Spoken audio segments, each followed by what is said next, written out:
வணக்கம், நான் ராஜேஷ். உலக மக்கள் அனைவருக்கும் அட்வான்ஸ்டு தீபாவளி நல்வாழ்த்துக்கள். இன்றைக்கு நாம் ஒரு புதிய சீரீஸ் ஒன்று ஸ்டார்ட் பண்ண போகிறோம். அது என்ன அப்படின்னா, தூத்துக்குடியில் இருந்து ஊட்டி வரைக்கும் ஒரு பயணம். இந்த பயணம் ஃப்ரெண்ட்ஸோட ஒரு பர்சனல் டூர் கிடையாது, முழுக்க நாம் கற்றல் அப்படின்னு சொல்கிறோம். இந்த டிரைவிங் எக்ஸ்பீரியன்ஸை நான் உங்கள் கூட ஷேர் பண்ண போகிறேன். ஒரு ஹைவேல பெரும்பாலும் ஹில்ஸில் எப்படி டிரைவிங் பண்ணுறது, ஹில்ஸில் இருக்கக்கூடிய ஸ்ட்ரகிள்ஸ் என்னென்ன இருக்குது, அப்ஹில் டிரைவிங், டவுன் ஹில்லில் என்ன பண்ணணும், இந்த மாதிரி பல விஷயங்களில் பெரும்பாலும் நம்ம ஹில்ஸில் பண்ண போகிறோம். ஊட்டியையும் தாண்டி சில இடங்களுக்கும் நம்ம போக போகிறோம். அது தொடர்ந்து நம்ம பார்க்கலாம். இதற்கான கால அளவீடு அப்படின்னு சொல்லி ஒரு 2-3 டேஸ் அப்படியெல்லாம் கிடையாது. இது ஒரு மாதங்களையும் கடந்து செல்லும். நிச்சயமாக இந்த பயணத்தின் மூலமாக எனக்கு கிடைக்கக்கூடிய அனுபவங்கள், டிரைவிங்கில் ஹைவேல என்ன பண்ணணும், என்ன பண்ணக்கூடாது, என்னென்ன ஸ்ட்ரகிள் இருக்குது, நம்ம நைட் டிரைவிங்கில் என்ன பண்ண வேண்டியிருக்கு, இந்த மாதிரி பல விஷயங்களை இந்த டிரைவிங் மூலம் நம்ம சொல்லிக்கிட்டே போகலாம். அடிக்கடி பார்த்தீங்கன்னா இதை பற்றிய வீடியோக்கள் தொடர்ந்து வெளிவரும். நீங்கள் ஒருவேளை நீங்கள் புதுசாக இந்த வீடியோ பார்த்துட்ருக்கீங்க, சப்ஸ்கிரைப் பண்ணாமல் பார்த்துட்ருக்கீங்க அப்படின்னா சப்ஸ்கிரைப் பண்ணி வச்சுக்கோங்க. அப்போ தான் நீங்கள் தொடர்ந்து வீடியோக்களை பார்க்க முடியும். இதில் நிறைய விஷயங்களை நம்ம கற்றுக்க போகிறோம். கண்டிப்பாக அது உங்களுக்கு ரொம்பவே உபயோகமாக இருக்கும் அப்படின்னு நம்புகிறேன். இந்த பயணத்தை முழுக்க உங்கள் ஆதரவோடு தொடங்குகிறேன். நன்றி, வணக்கம்.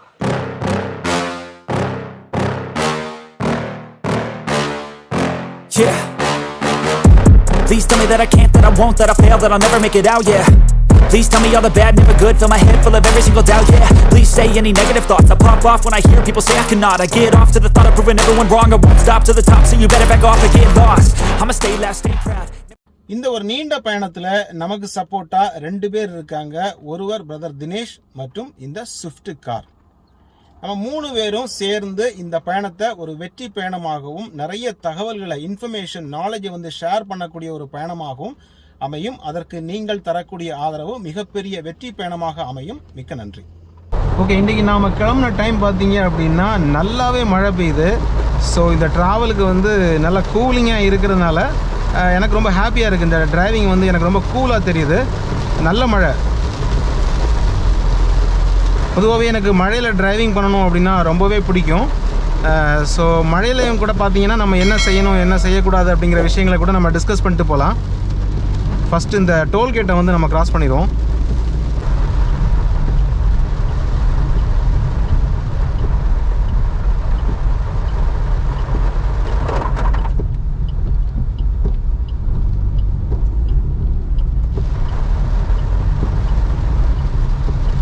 ஸோ நமக்கு இன்றைக்கி பார்த்திங்கன்னா இயற்கையாகவே நமக்கு மழையில் டிரைவிங் பண்ணுறது எப்படி அப்படிங்கிறத சொல்கிறதுக்கு ஒரு நல்ல ஒரு வாய்ப்பு அமைஞ்சிருக்கு.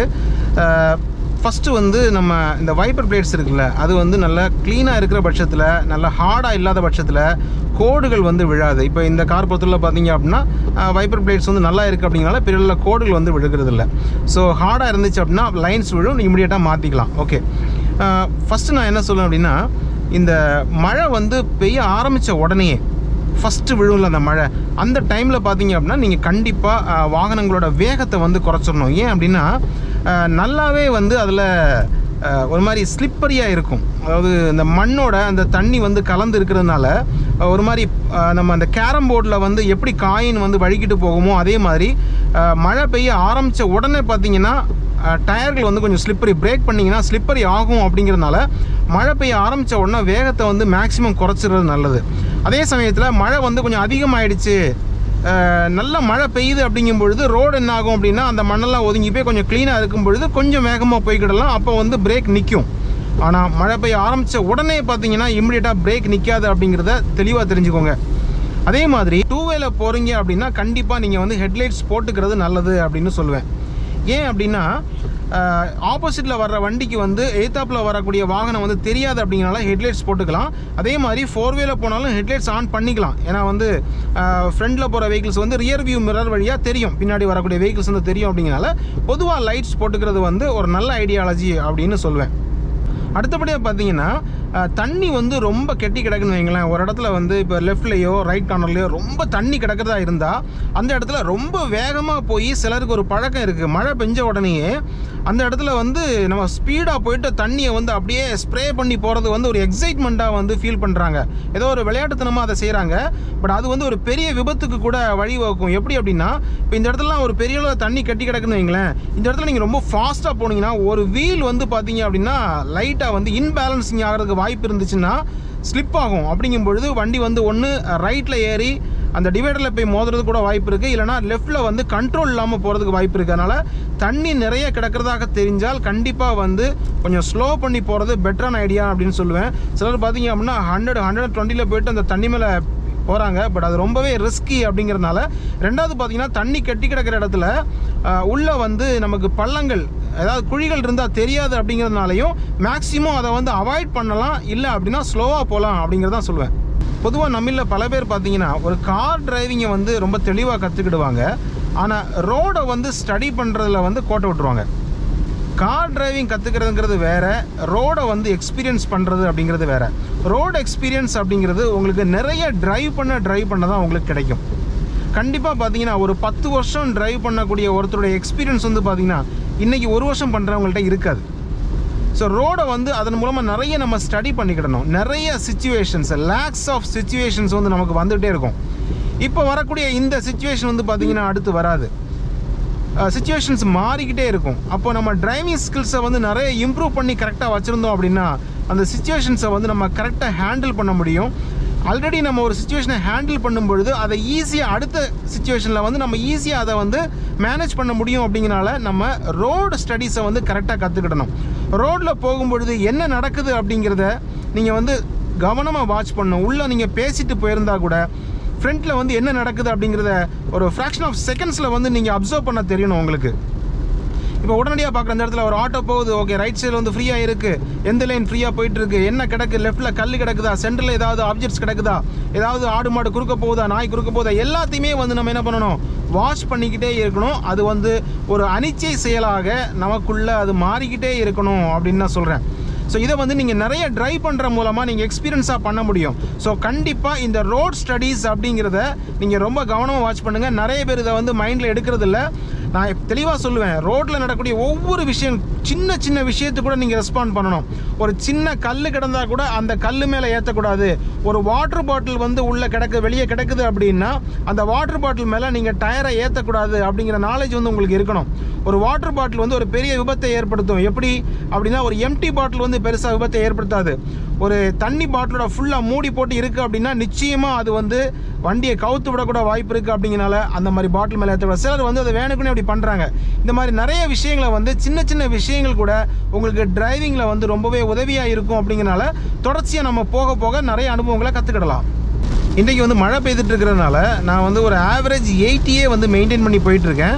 இப்படி மெயின்டைன் பண்ணி போகும்பொழுது எனக்கு எவ்வளோ ஆவரேஜ் கிடைக்குதுன்னு பார்த்தா 22.8 km/L ஆவரேஜ் கிடைக்குது. ஒரு நல்ல மைலேஜ் தான் அது. நல்லா பார்த்தீங்கன்னா தெரியும்.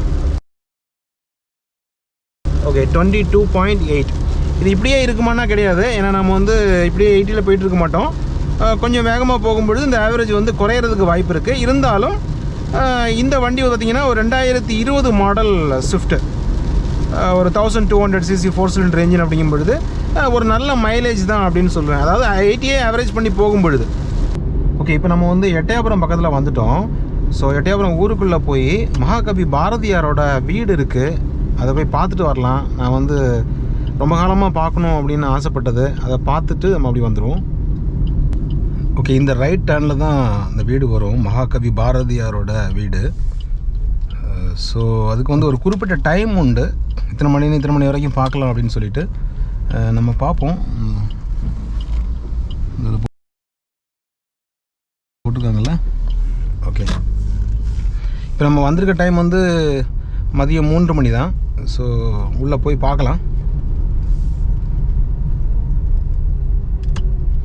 மகாகவி பாரதியார் பிறந்த வீடு செல்லும் வழி.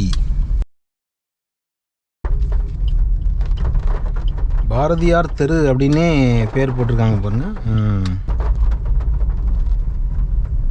ஓகே, அந்த இதில் இருக்குல்ல மகாகவி பாரதி பிறந்த வீடு ஓகே, நம்ம காரை இங்கே பார்க் பண்ணிக்குவோம். பார்க் பண்ணிட்டு பார்த்து வந்துடலாம். நான் இவ்வளோ நாள் தூத்துக்குடியில் இருந்து இந்த வீட்டுக்கு வரதுக்கான வாய்ப்பு எனக்கு கிடைச்சதே கிடையாது. இன்றைக்கு இந்த ட்ரிப்பில் வந்து மகாகவி பாரதியாரோட வீட்டை பார்த்ததில் எனக்கு ரொம்பவே சந்தோஷம் அப்படின்னு சொல்லுவேன். உள்ளே போகிறதுக்கு வந்து எந்த அனுமதி கட்டணமும் கிடையாது. உள்ளே போனவொன்னே ஒருத்தர் வந்து நமக்கு எக்ஸ்பிளைன் பண்ணுறாங்க, அந்த ஹிஸ்ட்ரியை வந்து எக்ஸ்பிளைன் பண்ணுறாங்க. அப்படிங்கிறது நமக்கு ரொம்பவே ஈஸியாக இருக்குது, கம்ஃபர்டபுளாக இருக்குது. உள்ளே வந்து நமக்கு வீடியோ எடுக்கிறதுக்கு எந்த அனுமதியும் கிடையாது. அப்படிங்கிறதுனால நம்ம ஃபோட்டோ ஷாட்ஸ் மட்டும்தான் சிலது எடுத்துருக்கோம். நான் அதை வந்து உங்களுக்கு நான் ஷேர் பண்ணிடுறேன்.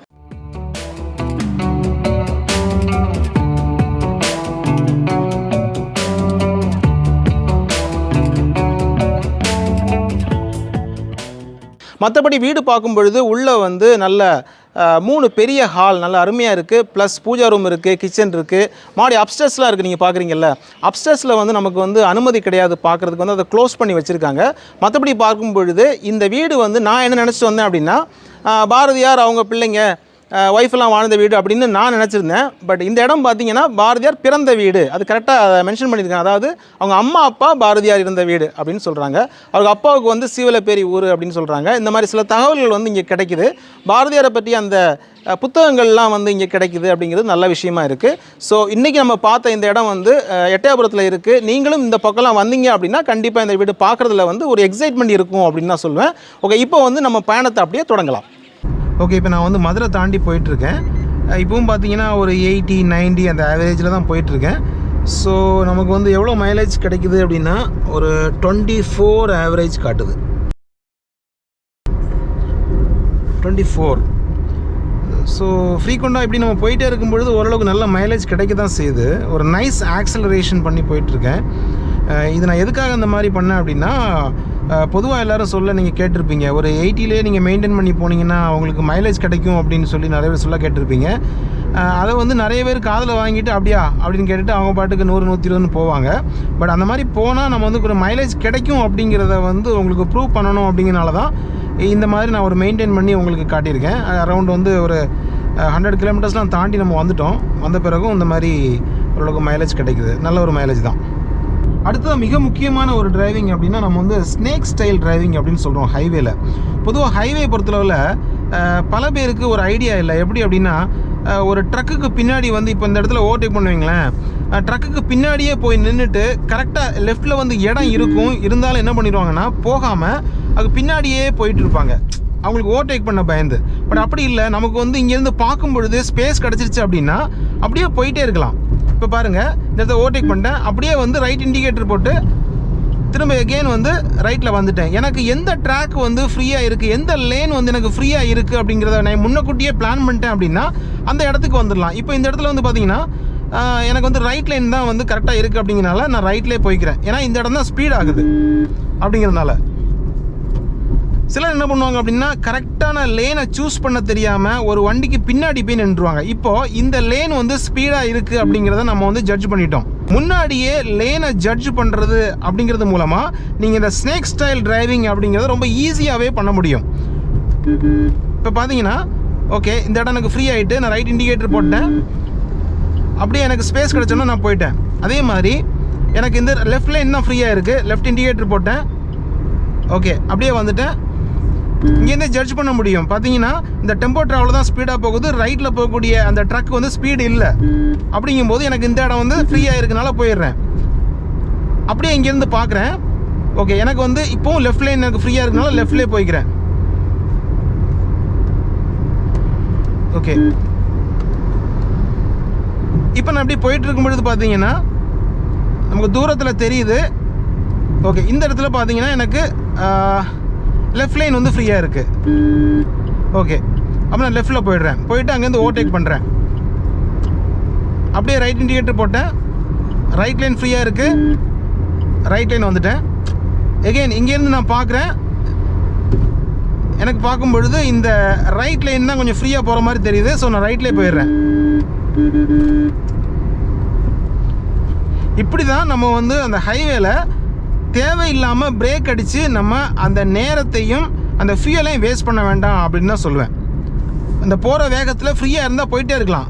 ரைட் இண்டிகேட்டர் போட்டுட்டேன், ஓகே ஓவர்டேக். இப்போ எனக்கு லெஃப்ட் லைன் வந்து ஃப்ரீயாக இருக்குது, லெஃப்ட் வந்துட்டேன். எந்த லைனில் வந்து நமக்கு ஃப்ரீயாக இருக்குது நமக்கு வந்து ஸ்பீட் பண்ண முடியும் அப்படிங்கிறத நம்ம ஸ்டடி பண்ணுறது. அதான் நான் முதல்ல சொன்னேன், ரோடை வந்து கற்றுக்கிறது அப்படிங்கிறது உங்களுக்கு நிறைய ட்ரைவ் பண்ணுறது மூலமாக கிடைக்கிற எக்ஸ்பீரியன்ஸ் அப்படின்னு சொல்லலாம்.